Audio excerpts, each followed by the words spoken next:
Hola, hola, soy Melissa y bienvenidos a mi blog, La Buena Opinión.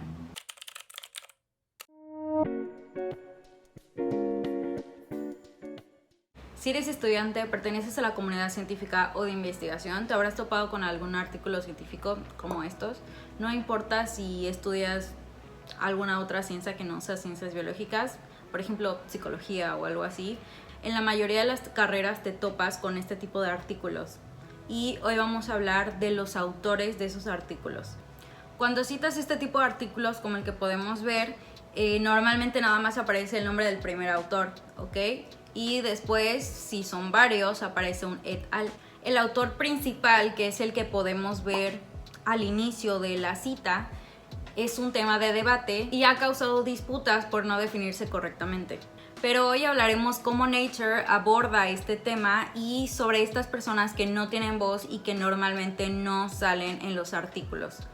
Y sí hicieron gran trabajo. Este artículo del que vamos a hablar es el de Journal Methods y expone que hay casos en donde se discute quién va a aparecer como autor en las publicaciones y que incluso llega a grandes disputas y muchas veces se excluye a personas que sí debieron de aparecer en el artículo. O también ha pasado que se incluye a personas que no tienen nada que ver con ese escrito, pero que como son relevantes en el tema o normalmente sus escritos son famosos o son muy citados en este caso, los meten y pues no tienen nada que ver, no ayudaron a escribir, no formaron parte de la investigación y nada más es como para mejorar el impacto del artículo. Aquí lo importante y por los que voy a hablar principalmente es por esos estudiantes que están en la carrera, en la maestría, en el doctorado y participan en la investigación, en la toma de muestras, en el desarrollo de software y en muchas otras áreas para desarrollar este artículo científico. Y ni siquiera se le da las gracias, no se le menciona en el artículo y mucho menos se les agrega como autores cuando sí merecen ser autores. Normalmente son excluidos pues porque son estudiantes. Se les dice que nada más están haciendo sus prácticas durante la parte de la investigación y se llevan el crédito superiores como profesores, líderes ahí en el laboratorio o en la universidad. ¿Por qué es muy importante hablar de esto? Porque se necesita, por lo menos en el ambiente científico, se necesita de esta experiencia cuando estás en la carrera para poder ingresar a centros de estudio, de investigación, hacer trabajo en campo, te sirve como currículum. Entonces al final te quedas sin experiencia y literalmente perdiste tu tiempo porque no la puedes comprobar. Incluso para los posgrados, para estudiar una maestría, para estudiar el doctorado o no sé, para muchas otras cosas o ni siquiera porque lo tengas que utilizar, porque no se te da crédito si hiciste un trabajo relevante e importante para la revista. Y eso nos lleva a nuestro siguiente punto, que se toma como relevante o como que debe merecer una autoría.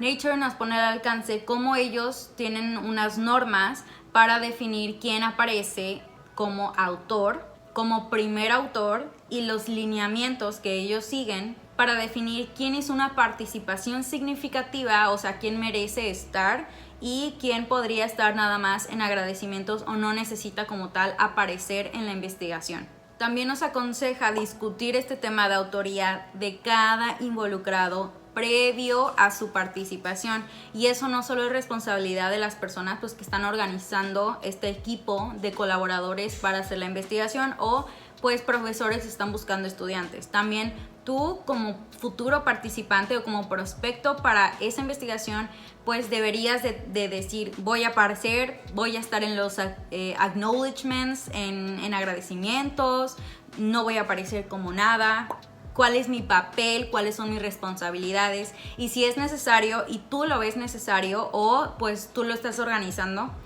hacerlo por escrito. Según Nature, ¿quién debe de aparecer como autor? Está claro que llega a ser muy subjetivo este concepto de contribución sustancial, pero aquí vamos a enlistar algunas de las cosas que según Nature dice tú sí mereces estar dentro de acknowledgement o como autor. Contribuciones al diseño del trabajo, a la recolección y o análisis de datos y muestras, creación de herramientas de software, incluso la redacción y corrección del artículo, puede ser ahí dentro de esos puntos que también digas, bueno, nada más es un profesor que ayudó a ver si estaba bien escrito cierta sección o si estaban bien los datos que se estaban poniendo y no necesariamente hizo una contribución sustancial. Ahí es cuando tú ya puedes deliberar un poquito más el papel de esa persona. Aquí lo importante y que hay que recalcar y que Nature aborda súper bien es que el rango o el puesto o el título de la persona no tiene nada que ver con si debe o no aparecer en el documento. Hablando de estudiantes de literatura, la persona que se la pasó tomando muestras durante horas, el técnico de laboratorio que aportó al diseño del proyecto, la persona que construyó el modelo de estudio o que aportó para construir el modelo de estudio, el ingeniero de software que creó un software o adaptó alguna herramienta o algoritmo para poder construir este modelo de investigación, entre otras personas. Y bueno, aquí volvemos a lo que estábamos comentando.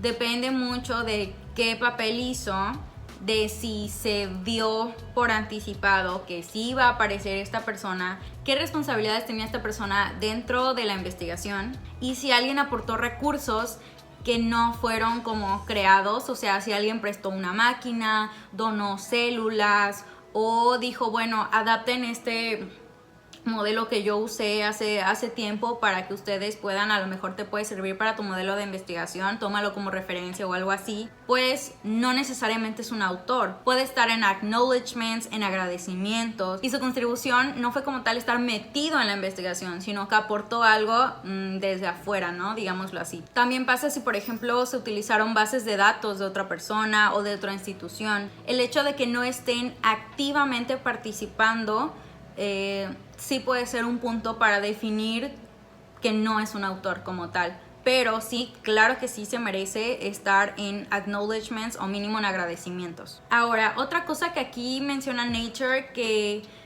no he notado como tal, pero que según ellos es una costumbre, es enlistar a los autores primero conforme a los que hicieron la investigación previa, seguido de otros contribuyentes en orden descendente de significancia en su contribución, y el autor o autores principales al final de la lista. Normalmente el primer autor o autor principal, el que creó la investigación o el que inició todo esto, es el primero que aparece porque pues obviamente es el nombre que va a aparecer cuando uno cite. No te vas a poner a aventarte los 30 nombres citando, ¿no? Las mismas reglas te lo impiden. Entonces si son 2 personas no hay problema, pero si son 5, 6 personas no vas a poner todos los nombres. Entonces por eso se suele poner a esta persona primero. Aquí algo muy importante que nos dice Nature Method es, y cito: como un nombre debe ir necesariamente primero, la comunidad de investigación debe reconocer estos reconocimientos de igual manera, y los que van en segundo, tercer y último lugar no deben sentir que sus contribuciones se minimizan de alguna forma. Y es totalmente correcto. Nosotros tomamos en cuenta a lo mejor a la primera, segunda y tercera persona que está como autor, pero eso no quiere decir que la última persona no hizo nada. Por algo se ganó un lugar en esa autoría y por algo está apareciendo ahí. Y pues terminan diciendo esto, que hay que hablar si tú estás entrando a este proyecto, si ya está como en curso y tú estás a punto de participar, si estás en la universidad y te dicen haz tus estancias en este proyecto, lo está dirigiendo tal persona, comunícate con la persona, queden de acuerdo en cuáles van a ser tus responsabilidades, tus actividades dentro del proyecto, qué es lo que vas a entregar como tal y en dónde se te va a incluir.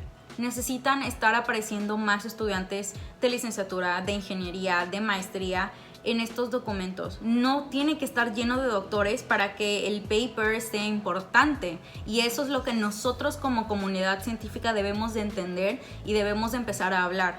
No necesitan estar nombres famosos para que el paper sea importante, sea relevante y lo podamos citar. Por algo nuestro sistema ayuda a que se comprueben las cosas, por algo tenemos metodologías y por algo está ahí ese paper, por algo lo aceptaron y por algo se publicó. Entonces sí, hay que cuestionarnos todos, pero hay que cuestionarnos a quiénes estamos poniendo como autores y a quiénes estamos excluyendo. Si llegaste hasta acá, te agradezco muchísimo por haber visto el video. Por favor, compártelo para que le llegue a las personas que necesitan ver esto y hacer algo al respecto, que están a punto de entrar a sus estancias, sus estadías, a un laboratorio diferente al de su escuela para hacer proyectos con ellos y cumplir su servicio.